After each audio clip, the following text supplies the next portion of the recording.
Welcome to Season 4 of My Wife the Dietitian, a fun, evidence-based weekly podcast about nutrition and healthy living. On today's show, we have another installment of Ask the Pharmacist. Dr. Dean Elbe joins us again to answer questions about drug and nutrition interactions. Dean answers questions from listeners about all sorts of things related to food and medication. Stick around for all the details.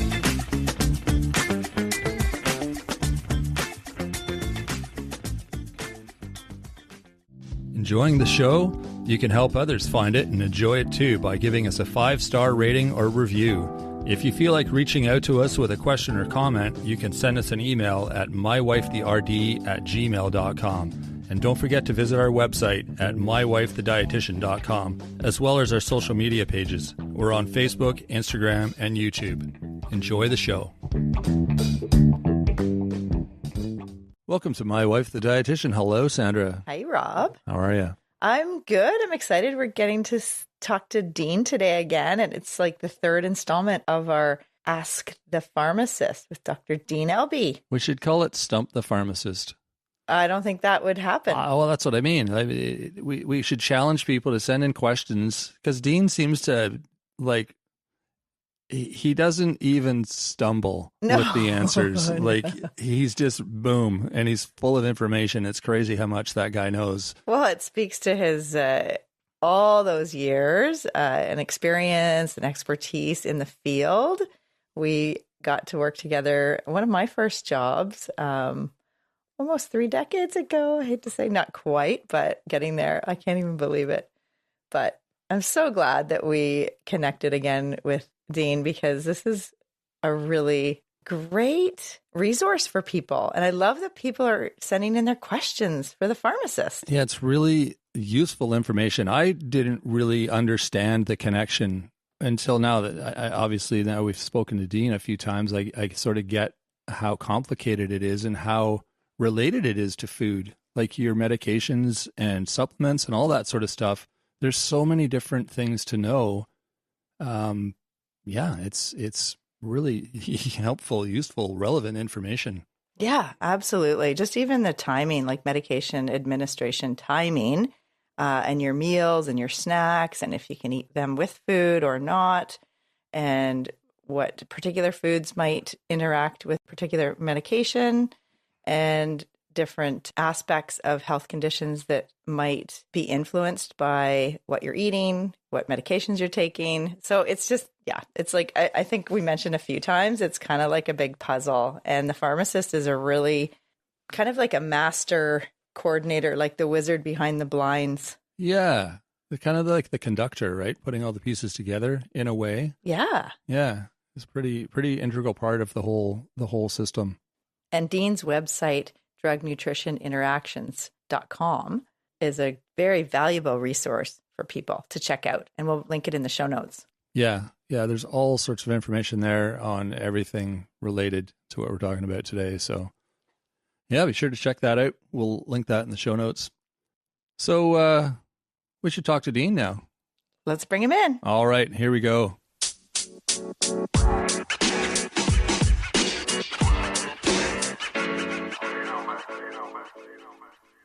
We're here with Dr. Dean Elbe, Ask the Pharmacist edition, which I love. And we've talked to Dean a couple times on our show. Episode 178, does diet affect medication?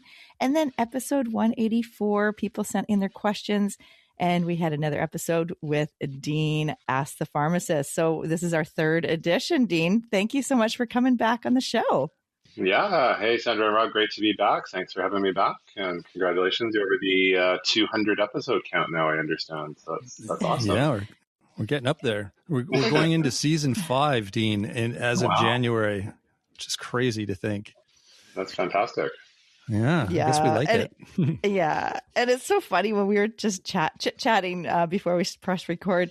It was so interesting. You were talking about different series on Netflix and little drug mentions. Food. Drug nutrition interaction mentions. Yeah, it was The Diplomat. They had a discussion about grapefruit juice and statins briefly. And then even in the new Stranger Things, the kids were talking about They had to drug, I forget who it was, and they're like, well, it depends if they've eaten or, how long it takes to kick in. And like, That's awesome. I was like, That's what we're talking about. And they almost need a pharmacy consultant in Hollywood and behind the scenes with different, filmmaking, I bet. That would be the dream job, to be the pharmacy consultant for Hollywood, right? Totally. Like when they show like the pill bottles on the bedside table, and there's like this crazy level of like a drug, that they would never formulate, like 3,000 milligrams of gabapentin, like you said. Yeah. It's like, no. I was like, no, that would never happen. They totally should have. You would be a perfect consultant. I would love to do that. Maybe in my retirement. Yeah, absolutely. Oh my gosh.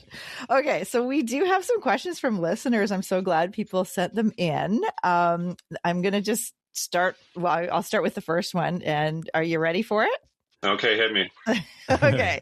All right. So this is someone that has hypothyroid, and they said, what happens if I eat my breakfast, including coffee, and take my synthroid at the same time? Yeah, so synthroid, levothyroxine. So this is a form of thyroid supplement hormone that people take. It's not the only brand, but it's one of the main brands. And actually, it turns out several foods can interfere with absorption of thyroid medication and make it less effective. In fact, when we worked together at Richmond Hospital so many years ago, almost 30 years ago. Oh my God. I didn't want to say a number, but yeah. When we worked together back there, we used to schedule the thyroid hormone. Most morning medications were scheduled at 8 a.m. We used to schedule thyroid hormone doses at 10 a.m. so that we'd have that separation from mealtime on purpose, to be away from food and other medications, to just give it the best chance to be absorbed. So as it turns out, several foods, things like walnuts, soy flour or soy, espresso, and then any fortified juices, and then high fiber foods can impair absorption of thyroid hormones. Do they serve espresso in the hospital these days, or is that very funny, Rob? Maybe in Italy. Yeah, maybe in Italy. Yeah. Is it the caffeine, Dean, that is the interaction, or the coffee kind of bean itself? It's interesting because they say espresso, so that tells me it's something different than just regular coffee. Interesting. But I don't exactly know. I don't think it's caffeine because they don't mention other sources of caffeine, right? Because then if it was caffeine, it would be like energy drinks and things like that too. But just to be safe, it's better just to take it consistently 2 hours apart from all sort of foods and other medicines. Even, some juices are fortified with, they have fiber now, sometimes they have calcium. Some of those can impair absorption of thyroid as well. So it's just better to be consistent and make sure it's absorbed consistently, because thyroid hormone, it's very tricky to get, the exact right amount that your body needs. And we check your TSH, which is thyroid stimulating hormone, and your free thyroid hormone periodically to adjust the dose of thyroid hormone. And it's very sensitive, so you have to get just the right amount. You don't want too little or too much. Yeah. And, like the Goldilocks amount. Yeah, exactly. Right. Because it really is I talked about the thyroid as the carburetor of your body. It really regulates a lot of other processes. So. Oh, I've never heard you say that. I probably did 30 years ago, but I don't remember it. Carburetor of the body. That is so true. It's like it's the engine of the metabolism, right? Mm-hmm. Yeah, exactly. And so, you need just enough fuel and not too much. Yeah. Oh, good analogy. We did an episode with dietitian Lisha Knicely on hypothyroid and Hashimoto and diet. Mm-hmm. And we did talk a little bit about medication, just that many people with thyroid issues do need that medication just to set that, the carburetor, that, so you're getting enough of the thyroid hormone at the right time. And like you said, consistency is really important, right? And having it not with your breakfast, but 2 hours outside of eating. Yeah, because if you're consistent about it, then okay, this is the true value, we can adjust, right? But if it's jumping all over the place, depending if you're absorbing it or not, you're really chasing the number, and you may have trouble getting like just the right setting. So especially if you've had challenges with getting the right dose, being very consistent and just giving it the best chance to be absorbed by separating it from food and other meds by 2 hours is the best way to go with that. Yeah, it's so tricky. I feel so sorry for people, like especially shift workers, like people that are like sleeping during the day, up, awake, trying to be on for, in healthcare or emergency services or whatever. And they're trying to stay awake during the night, actually. A lot of times that's like a profile of someone who develops hypothyroid because things are so inconsistent with their life in terms of their circadian rhythms and just when they're eating and sleeping and exercising, all that. So, having to take your thyroid medication consistently, most days is tricky. If you're like 3 on, 3 off, whatever, it's so hard. But like coming from the pharmacist, really important. I've had psychiatrists ask me to help out with people that do shift work with scheduling stimulant medications because the time when they start working and when they wear off is really important, right? And if you're doing, a lot of nurses do 2 days on and then 2 nights and then have a few days off. And so just how to schedule and when to take their medicines, including stimulants and thyroids and other medicines as well, so that they can still be effective and beneficial and not cause problems and let them do their job effectively. Exactly. Wow. Yeah. There's so much to it, Rob? It's it's quite a bit of a puzzle. And the pharmacist really helps as a master player to put things all together. Oh, absolutely. I was staying with my parents recently and helping them with some of their my dad was in the hospital and my mom needed help with her kind of medication and figuring it out because she doesn't see very well. So that became my job.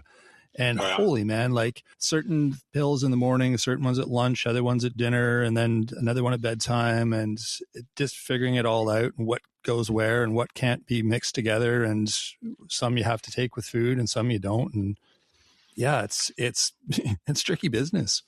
It gets complicated in a hurry sometimes. Yeah.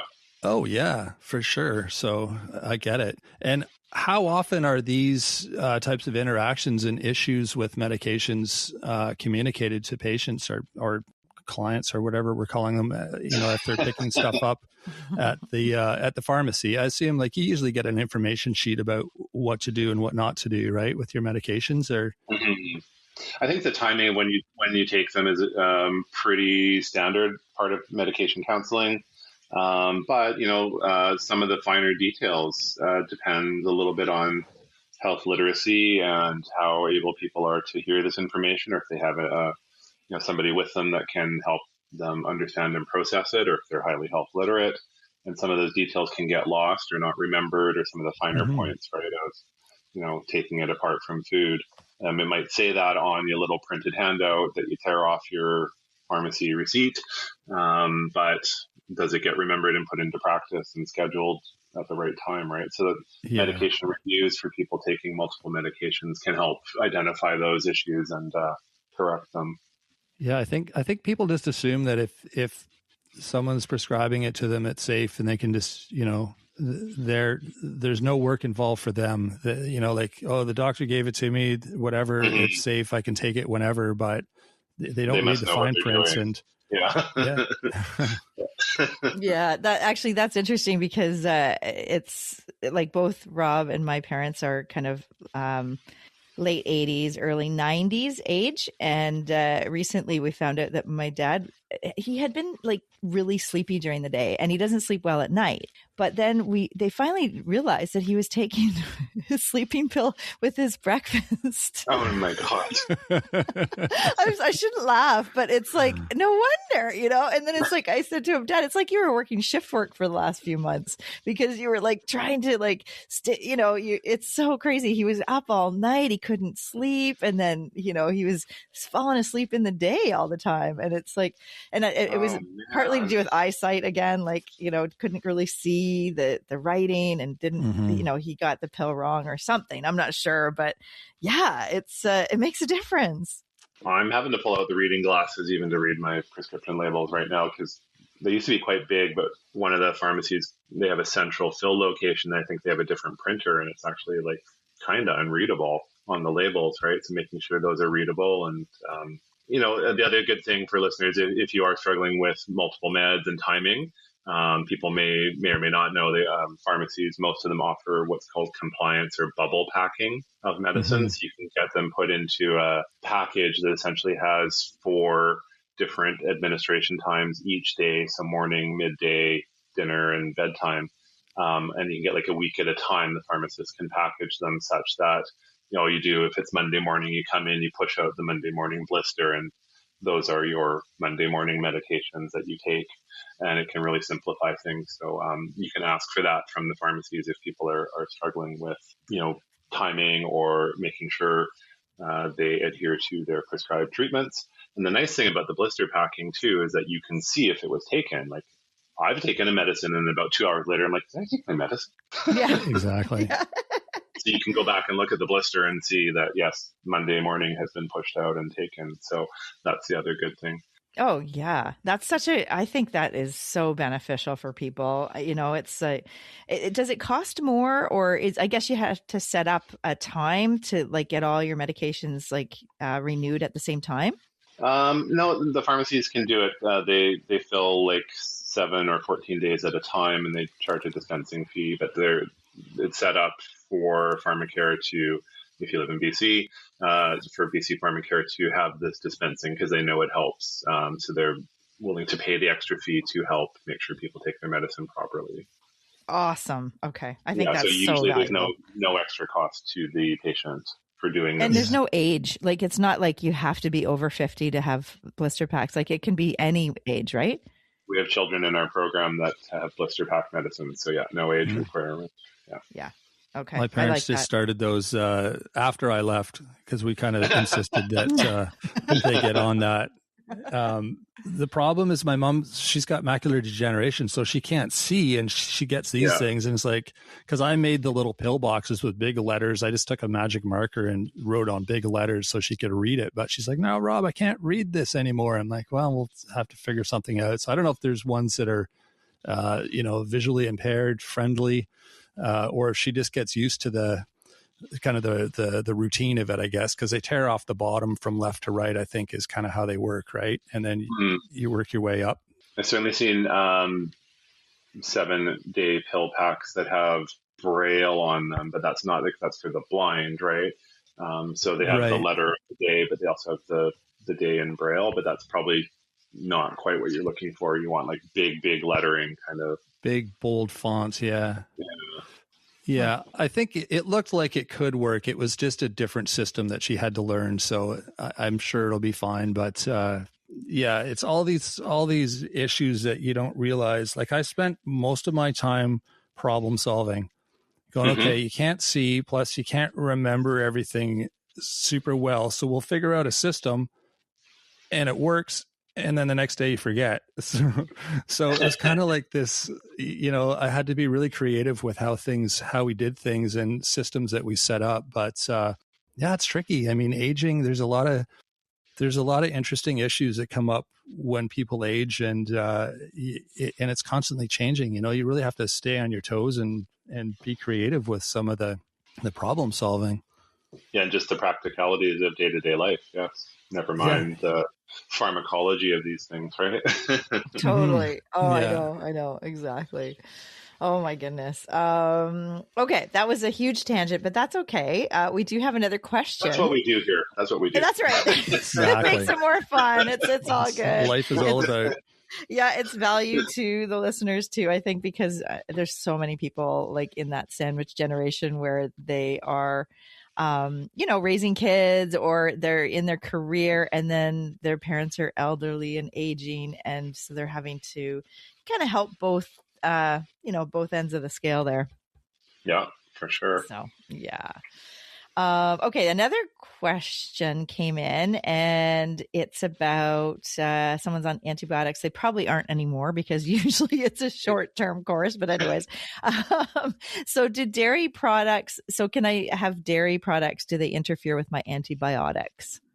Some of them. So yes, dairy products contain calcium, and the calcium, whether taken in dairy or in a supplement, can interfere with a couple of different classes of antibiotics. So notably, we call the tetracycline class, which is an much older medicine. It is still in use for various purposes. And then a newer class of medicines called the quinolones. The quinolones. People might know Cipro or ciprofloxacin. That's one of the quinolones that's commonly used. So these two classes of antibiotics, they actually physically bind to certain metals and elements like calcium, but also iron, magnesium, zinc, selenium, bismuth, to form this complex. It's called a chelate, where the antibiotic binds to the metal and forms this complex that can't be absorbed. So not only do you lose the effect of the supplement, the medicine also doesn't get absorbed. And so you lose the effect of the drug and the supplement when you take them physically together at the same time. And so you will see, again, kind of similar to the synthroid question, that for these drugs, there will be a recommendation to take them 2 hours apart, or sometimes 4 or 6 hours apart, depending on the medicine, from dairy products, calcium, iron, mineral supplements, to make sure that they are absorbed. Wow. Okay. Yeah, it becomes like a bit of a, like I said, a puzzle, like to figure out, okay, when can I eat and when do I have to take the medication and when can I take my magnesium to help me sleep better? And I have to have calcium because my bones and like all these different, wow, it's a bit of a, it's tricky. I had one family, unrelated, I had to ask them to stop giving their child activated charcoal supplements, pills, because activated charcoal, people may or may not know, that's the tool that we use in the emergency room when somebody's had an overdose, and we give activated charcoal to bind up all the excess medicine so that it doesn't get absorbed. So they were doing it not for that purpose, but they were doing it like to help reduce toxins. And I had to ask them to stop doing that so that their other medicines could work, right? So it's important. Like, this is a very example of, this is a very, very classic interaction, like the physical drug binding to each other in the moment when they're taken in the stomach, in the intestine. A very physical interaction in this case. Wow. Another sort of related question, Gina, back to my parents again. They both have some heart issues and they're taking heart medications and whatnot. And one of their neighbors, who's an old nurse, said, you shouldn't eat anything with potassium in it because it'll, affect the heart medication. So they don't want to they're reading labels and staying away from everything. And they're not eating bananas or anything. And I'm like, I don't know if that's, I'm sure there's something to it, but maybe you don't have to be avoiding certain foods, but depends on the heart medicine. Some heart medicines raise potassium, some lower potassium, and some don't affect it. So it depends. Probably the ones that there's two classes, the ACE inhibitors, angiotensin converting enzyme, ACE inhibitors, and the ARBs, angiotensin receptor blockers, the ARBs. Those two classes of medicines tend to have your body hold on to and raise potassium. So in those cases, you may not want to take potassium supplements and excessive amounts of bananas and orange juice, which are high potassium foods. On the other hand, some people take diuretics, often called water pills. Some of those deplete the body of potassium.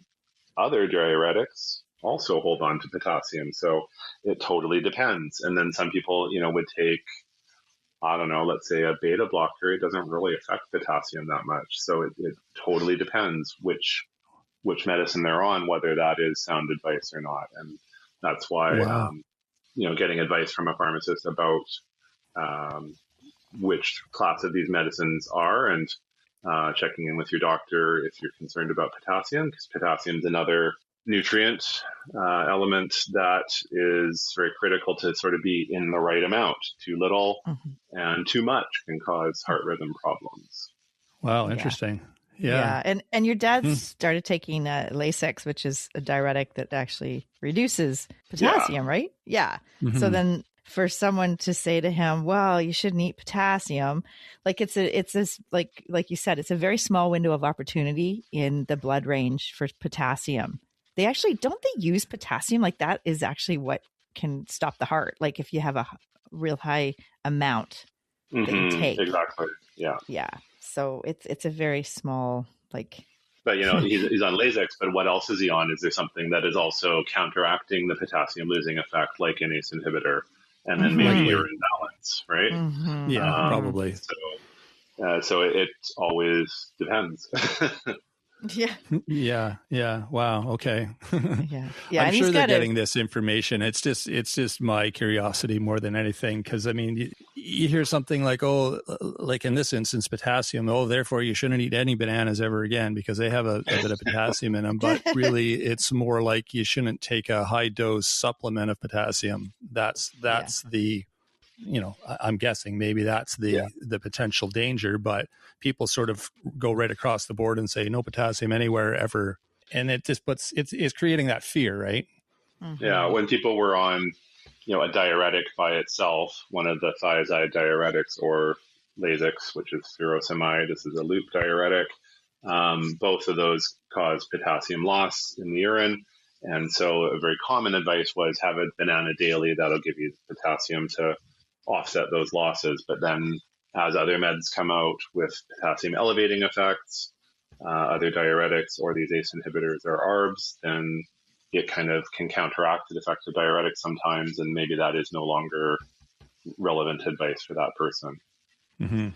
So it's really independent, I would say, like case to case, and hopefully they're getting that information through their doctor or pharmacist when they're getting their medications. Yeah. You don't know if the neighbor has that knowledge or if they're just saying, I did this and this worked for me. It's like, okay, but. Yeah. I mean, she might have a little bit, but then, I mean, their medications change regularly. So, it might not be relevant information anymore. So individualized medication review, again, will identify that issue. Yeah. Yeah. They could lean on their pharmacist a little, that would be a good.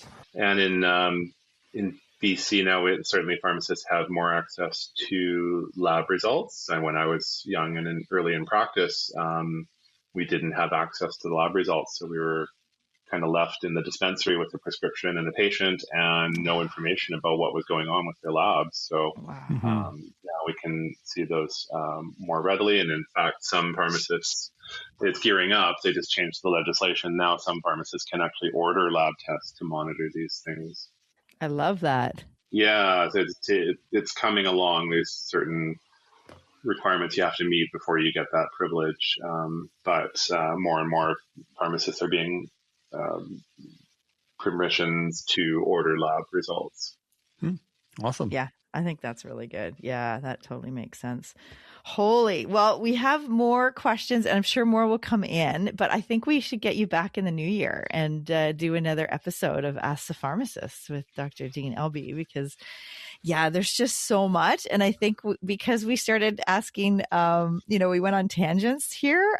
I want to be mindful of your time and the listeners' time too. And I would love to we could probably set up another interview in like January or February or something. Yeah, I'd love to always have a great time talking with you and your listeners.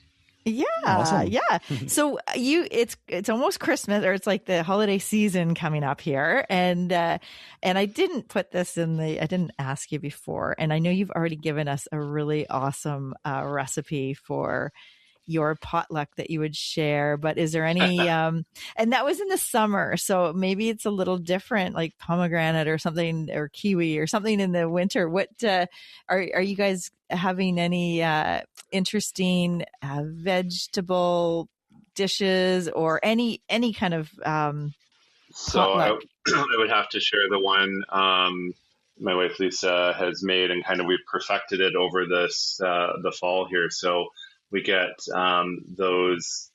Have you seen those sort of organic carrots, the multicolors, the yellow, purple, red? Oh, yeah. Fun. So you get multicolored carrots, rainbow carrots, and we serve them with ricotta. So like a ricotta cheese mixture. Put the carrots on top, and then she covers them with a little bit of hot honey, so like chili infused honey, and she takes leeks and she'll turn them into leek ash, and so just a dusting of leek ash over the hot honey and the ricotta on these carrots, and it's become like almost our signature dish. Holy, that sounds like chef, like, oh my gosh, like Lisa's a chef, eh? Oh, and yeah. so are you. This would be, you can see this I could totally see this at a Michelin, quality restaurant. And we've tried presenting it in different ways, but it's so good. And like, it's kind of become, when we have guests, that's become our go-to veggie dish. Oh, I love that. Do you roast the carrots first? Sometimes she will steam them. Sometimes she'll roast them. Yeah. We've played with different. Yeah. They're not That's raw. Awesome.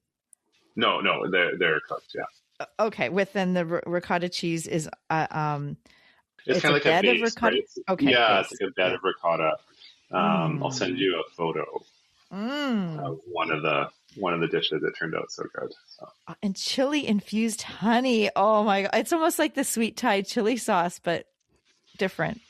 Yeah, exactly. You get the sweet, you get just, like a little bit of spice. It's not blow your doors off spicy, but, and then the leek ash is so distinctive. Like, it's onion-like, but there's sort of a distinct flavor to it that just complements it so nicely. So. And That's Rob wants awesome. to know, how the heck do you do that with leek? Do you like scorch it, or how does that work? I can ask Lisha specifically, but yeah, it's just essentially a lot of time in the oven, right? And they eventually break down and then becomes ash. Yeah, I can see that. Yeah. If you roast it long enough, things will kind of get flaky. Like kale, think of that, Sandra. It gets kind of flaky and it just breaks down like a dry leaf, right? Exactly, yeah. Yeah, cool. Dean, it reminds me of this funny, this is a little bit of a tangent too, but this funny video I saw on YouTube of this comedian. What's his name, Sandra? Michael, that guy we've been watching. Oh, Michael McIntyre. Michael McIntyre is an English-British comedian. Oh my God, he's so funny. But he did this skit where he went, I think obviously the husband was involved and asked him, or I don't know, they did this together. Anyway, the guy's, the husband's wife was like this, she made good food and she froze a lot of stuff and always had, like gourmet dishes and whatever. So Michael McIntyre goes into their house when she's not home, takes all the food out of her freezer. And then he goes to this fancy restaurant, this fancy French restaurant. And these people get invited to this restaurant, or the husband takes her to this restaurant and they serve her food.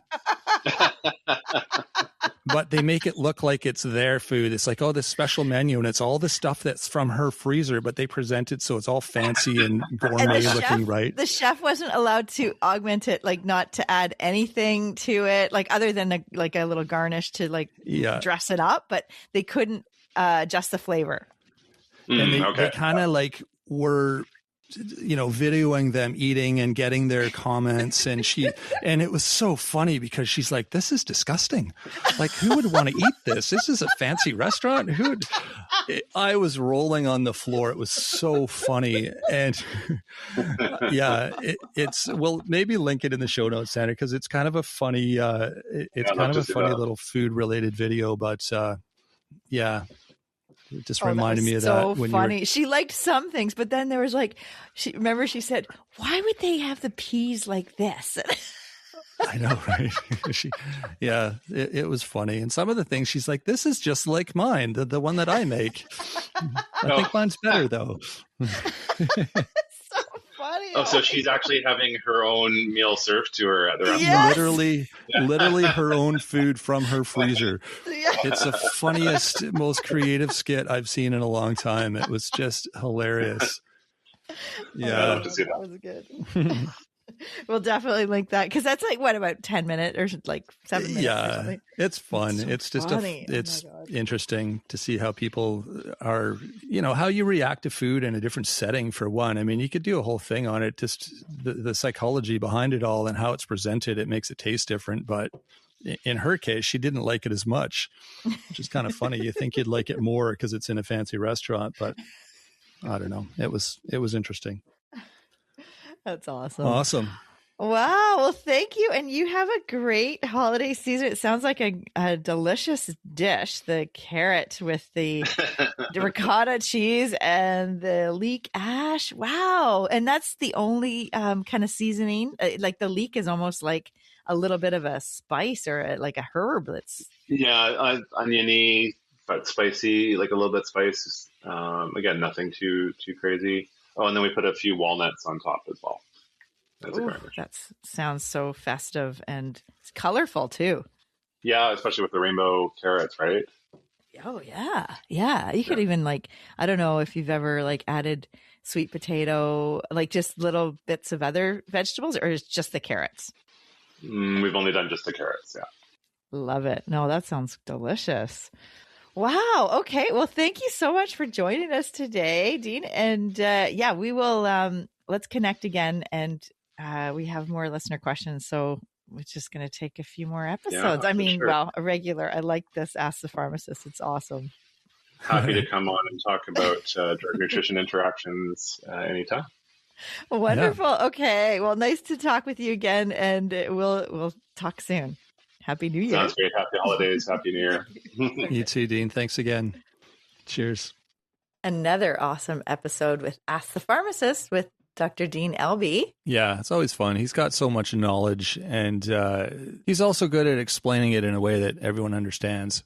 He sure is. You can just tell all his expertise and experience comes through, all those years that we worked together at my first job at one of the hospitals over on the Lower Mainland in Vancouver. But it was nice to get some really relevant and comprehensive pharmacist advice with the medication issues with your older parents. Yeah. Oh, yeah, for sure. I never really thought about that kind of stuff before, but now that we're getting to an age where we're sort of seeing our own medications and obviously experience with our parents, there's a lot to know. There's a lot of things to it. And it's quite eye-opening, and it's good that we've got Dean here to explain some of that stuff for us.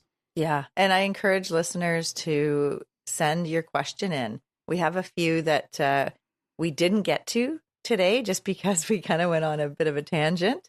Or a few tangents, and as we do, like Dean said, it's fun. Yeah. And it's very valuable. I feel like such relevant information for a lot of people. So and we're going to have a lot of those links in the show notes that we talked about. So we're going to link his website, DNI, the Drug Nutrition Interactions website of Dean, for people to check out. And also, former episodes that we did with Dean. We will also link those in the show notes. And we're going to link in the episode we did with Lisha Knicely, dietitian, about hypothyroidism and Hashimoto's. Perfect. Plus that funny skit, that comedian Michael McIntyre that you were referencing at the end there. That was pretty hilarious. That's pretty fun to watch. Yeah. Yeah, so we look forward to getting Dean back, and we've got an interview booked with him in January. So I hope people look forward to the next one, and send your questions if you have anything for Dean. Anything pharmacy related. Well, anything. I'm sure Dean would be up for answering whatever. I'm sure he seems like that kind of guy. So keep it clean though. All right, that is it. Thanks again to Dean for joining us. If you want more information on what we're doing or on health and nutrition in general, check out our website. There's all sorts of great information there. We've got a free weekly newsletter as well you can subscribe to. You'll find a link for that on the website. You can also email us your questions. It's mywifetherd@gmail.com. Love hearing your questions, your comments. Any feedback is super useful. And obviously, don't forget to send us your questions for Jean for the next installment of Ask the Pharmacist. The website address is mywifethedietitian.com. You can also find us on Facebook, Instagram, and YouTube, also under My Wife the Dietitian. Feel free to reach out to us there as well. And if you're liking the show, let us know. We love hearing your feedback, your comments, your ideas. All that sort of stuff is super useful. So don't be shy. Let us know what you think. And if you're liking the show, I'm sure your friends would too. So be sure to share. Your friends would appreciate it, and so would we. It's a great way to help us keep the show moving forward. So that is it. That's all we got for you today. We will be back on Wednesday with Nutrition Nuggets. So until then, have a fantastic week. Thanks for joining us today on My Wife the Dietitian. If you like what you heard, don't be shy. Leave us a comment or review, and be sure to share our podcast with your friends. If you'd like to hear more, hit that subscribe button. You can also follow us on our social media pages for updates, episode trailers, and other odds and ends. For more info and links on what we discussed on today's episode, check the show notes. We'll be back next week with another informative and fun-filled episode.